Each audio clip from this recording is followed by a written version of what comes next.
My mother gave birth to me out of wedlock and was disowned by her parents, forcing her to leave home.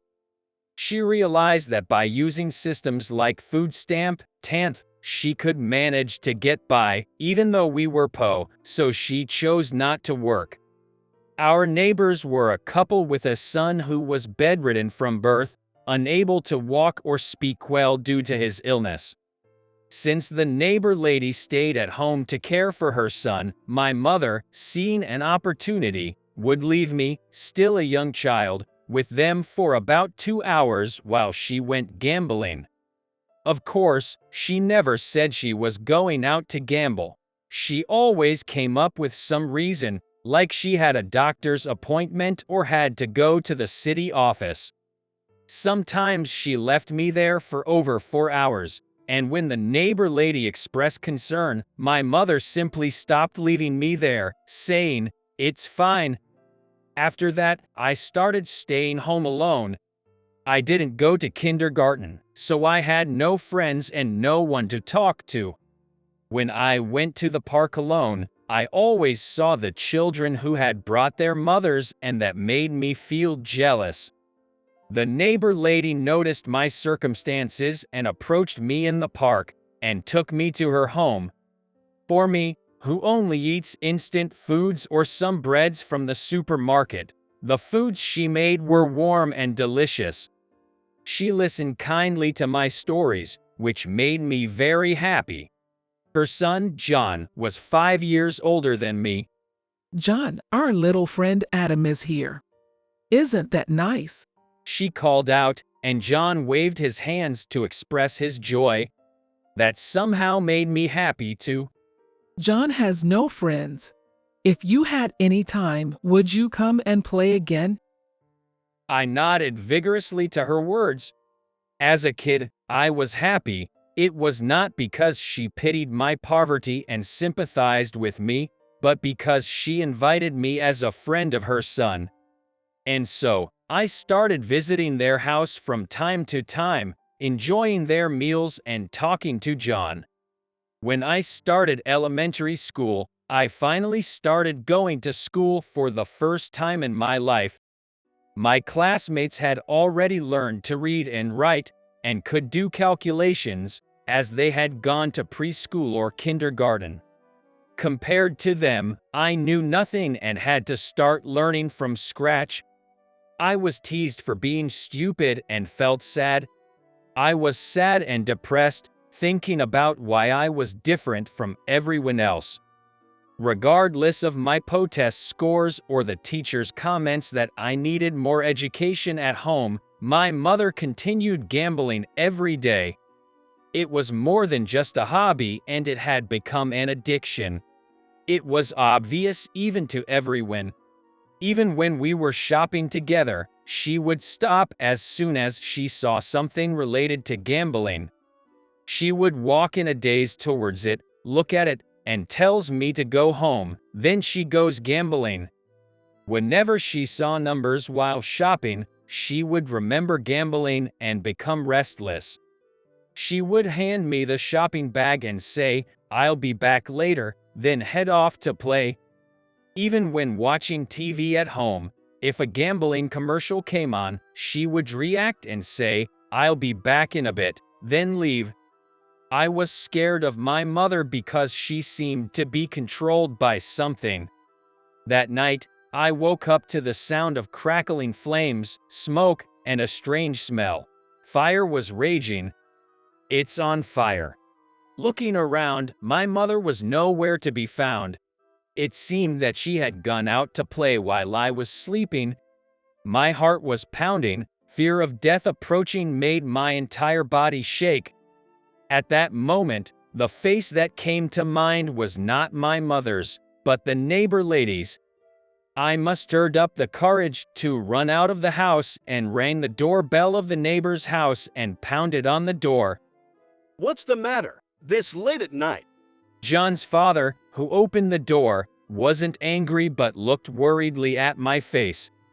"Sir, fire. Our house is on fire." I couldn't explain well because I was panicked, but he just nodded at me. instructed me to wait there, and headed to my house. The lady who had gotten up held me tightly with a worried expression on her face. It's on fire. Call 911. We need to evacuate. He came back quickly, shouted out, and I helped the lady put John in his wheelchair and we ran out of the house. Concerned that the elevator might stop, he carried John on his back down the stairs, while the lady and I carried the folded wheelchair from behind. Fire trucks arrived within 5 minutes and started firefighting immediately. I watched in disbelief as flames billowed from my house. Suddenly, a shrill yell echoed from behind me. Adam, what the hell have you done? My mother, who had come back from gambling, was so flustered and ran up to me. Don't you have any idea how much this fire is going to cost us in damages? Don't mess around. She grabbed me by the collar, hysterically yelling and shaking me violently. Then her hand was brushed off. Mrs. Summers, you're the one who should be blamed here. Leaving your son alone late at night. What were you even doing? Instead of blaming your son, you should be thankful he's safe. John's father stood in front of me, vehemently condemning my mother. I don't need any advice from you. My mother glared at him, her face twisted in frustration. Further investigation revealed that my mother had left an electric heater on when she left the house, which had set a nearby blanket on fire. Thankfully, due to a quick response, only our house was affected by the fire. It was grateful for small mercies.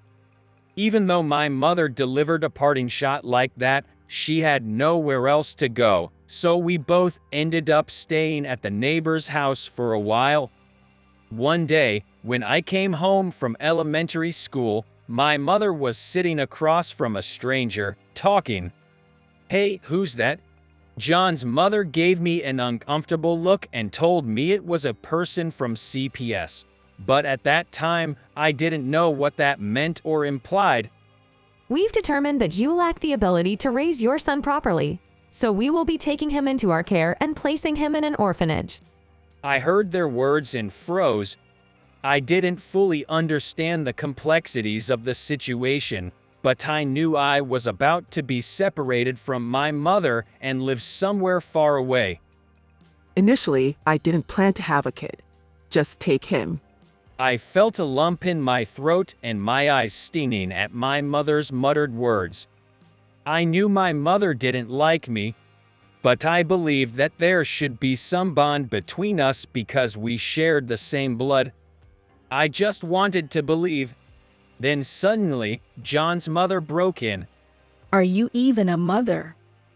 It was the first time I had seen her showing such a fierce and emotional. What? I just told the truth. I bet you're envious of me for having a healthy child, while yours is disabled. But to me, he's just a burden. If it weren't for him, I would be so much freer. My mother's words were cut off by John's mother's resounding slap. I will raise Adam. I won't even let him go to an orphanage. My husband and I will raise him with love. The CPS staff, who was taken aback, intervened. If you wish to adopt him officially, please let us know. We can guide you through the process. After that, when John's father came home, we all sat down for a serious discussion, and it was decided that I would be adopted by them. The day my mother left the house, without a glance in my direction, she walked out the front door. My mother was asked to pay $5,000 for the fire damages, but she said she had no money, so John's father stepped in and paid for her. But everyone knew that she would never repay that money. I'm sorry, Adam, that we had to take you away from your mother. She apologized with a regretful face, so I shook my head. If it wasn't for you two, I might not be alive right now. I'm happy that you're my family. Hearing this, John's father wiped away tears and knelt down to my level. Right. We're already a family. You have nothing to worry about. Despite not moving or changing schools, news that I had been adopted by my neighbors spread quickly. Not only that, but rumors about my mother's gambling addiction and the fact that they had a disabled child also spread, and I became a target of ridicule and bullying. But I didn't let it get to me. I was grateful to John's mother and father, who had given me clean clothes, a safe home, and a family who treated me with love, all of which were a stark contrast to my previous life. I studied hard to make them proud, found friends who accepted me, and started to enjoy school. I began to call them Dad, Mom, and Brother, because I wanted to be a real family. After my dad and mom expressed their surprise and their eyes grew wide, they hugged me joyfully and called me Adam. This was the first time someone had held me so tightly and warmly like this. I had daily conversations with my older brother about school, friends, games. I often showed him a book of ocean photographs because he was thrilled when I showed him photos of the sea I took before. My brother especially loved a photo of a particular beach in California, and he would become excited and convey his joy by moving his arms and legs every time he saw it. "I'll take you to this beach someday," I told him. My words excited him even more, and he started flapping his arms and legs, which earned a reprimand from our mother. As I started to take care of my brother and transport him to the hospital, I began to dream of working at a facility for the disabled. It's a harsh reality to face, but I know our parents will pass away someday. If that happened and I was at home taking care of my brother, I wouldn't be able to support him enough. So, I thought it would be best to work at a facility for the disabled and have my brother looked after there. However, my brother passed away the year I started high school. Our parents had been told at his birth that he would not be alive until 20, so they were somewhat prepared. But that didn't lessen the pain of loss. Seeing our mother sit still in my brother's room, our father repeatedly looking through my brother's photo album, I understood how deeply they were grieving his loss. I felt a profound regret that I hadn't been able to do anything for my parents or my brother. After that, I graduated from a technical school specializing in care and started working at a facility for the disabled. Even after my brother's death, my desire to reduce the burden on families with disabilities and make their lives a little easier hadn't changed. The month after I received my first paycheck, I took my parents to California. That was the beach I had promised to take my brother to someday. An emerald green sea stretched out on both sides of the long bridge that seemed to continue forever. Standing in front of the view from the beach, I held up a portrait of my brother. "We've come to the beach you wanted to visit, big bro," I said. My mom let out a sob and my dad choked up. "Dad, Mom, I'm sorry. I couldn't fulfill my brother's dream while he was alive. I couldn't repay my debt to you guys." As I apologized through my tears, my mom took my hand. That's not true, Adam. Thanks to you, our son was able to fulfill many dreams. As I looked at them in confusion, my dad continued. John couldn't go to school for the disabled and didn't know what school was like. We felt sorry for John and couldn't talk about school. When we heard you were talking to John about school, we realized we were wrong.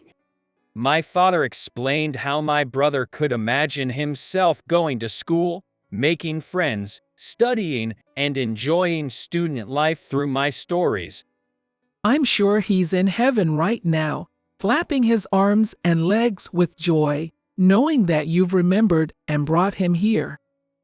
The image of my brother doing just that brought a smile to my face. Thank you for becoming his brother. Thank you for becoming our son. Adam, you are also making our dream come true. The dream of seeing our son grow up. My dad nodded in agreement with my mom's words.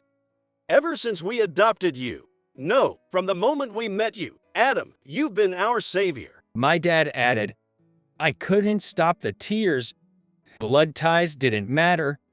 These people who had raised me with such love were my true parents and family. 5 years later, I married a woman I worked with at the same facility, and we had a daughter. I never imagined I'd get to see my son get married, let alone hold a grandchild. I'm so happy. My wife, Catherine, is listening to my mom's words with a smile. She had been left at an infant home after her birth and raised in an orphanage, so she didn't know her biological parents. After hearing about her background, my parents told her, from now on, think of us as your real parents. My wife nodded, tears streaming down her face. This scene reminded me of when I was adopted. Today, we came to visit my brother's grave. Big bro, this is your niece, Hannah. You've got a niece now, I told him. Seeing my brother's grave, Hannah giggled with delight. I am incredibly grateful to have met my parents and brother, who accepted me and gave me a place to belong. Along with my new family, my wife and daughter, I vowed to repay my parents not only for what I owe them but also for what I couldn't give back to my brother.